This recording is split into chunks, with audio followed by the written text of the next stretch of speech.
Oui, la question de l'équilibre de nos systèmes de retraite est une question légitime et est une exigence que nous devons poser. Oui, bien entendu.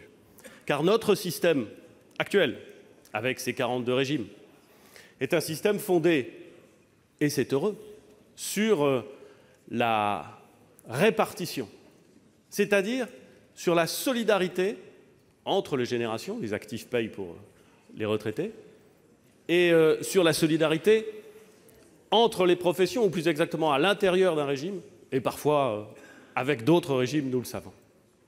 Au cœur du système de retraite, il y a donc cette notion de solidarité. Notre système est d'ailleurs un système qui a permis à la France d'avoir le plus faible taux de pauvreté parmi les retraités partout en Europe. Et c'est une excellente chose. Et c'est évidemment, Monsieur le Président Malhuret, ce que nous voulons préserver tous ensemble dans cet hémicycle et en France, je le crois, tous ensemble.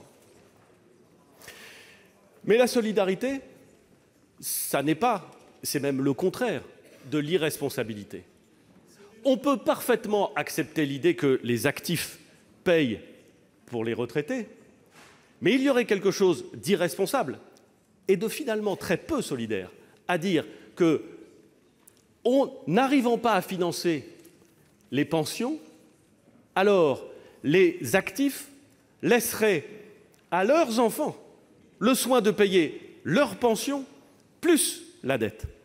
Autrement dit, je le dis, l'équilibre d'un système est en soi un objectif et également un objectif de solidarité et de responsabilité.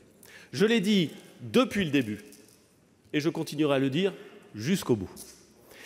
Ce qui est vrai, Monsieur le Président Malhuret, c'est que dans tous les autres pays d'Europe et dans tous les autres pays comparables à la France, c'est-à-dire attachés à la solidarité, c'est-à-dire attachés à l'état de droit, c'est-à-dire au fond les grandes démocraties occidentales auxquelles nous pouvons nous comparer, les décisions ont été prises partout de retarder l'âge de départ à la retraite. C'est vrai en Belgique, c'est vrai en Allemagne, c'est vrai au Royaume-Uni, c'est vrai en Italie, c'est vrai partout. Pourquoi ? Parce que le ratio entre les actifs et les retraités se modifie, parce que l'espérance de vie augmente et parce qu'il faut bien justement faire en sorte que les actifs puissent payer pour les pensionnés sans subir ou sans se trouver dans une situation trop délicate. Et c'est très bien. Et la réponse qui a été trouvée partout, ça a été de travailler progressivement un peu plus longtemps. Dans tous les États, lorsque l'on touche au système de retraite, quel que soit le système dans lequel il est organisé, ça crée forcément de l'émotion. Mais tous les pays ont réussi à le faire, alors qu'en France, depuis très longtemps, depuis que je m'intéresse aux questions publiques, à chaque fois qu'on évoque la question des retraites, on suscite une émotion, une inquiétude, une mobilisation souvent considérable. Et chacun ici a des souvenirs sur les éléments de réforme qui ont été apportés au système et qui ont suscité des mobilisations et des oppositions. J'observe d'ailleurs que, bien souvent, ceux qui aujourd'hui critiquent le projet, critiquaient les évolutions des systèmes antérieurs, qu'ils défendent aujourd'hui, ben c'est comme ça. C'est parfois des choses curieuses, mais ça arrive. Notre objectif, Monsieur le Président Malhuret, c'est de créer un système universel. Universel, équitable et responsable.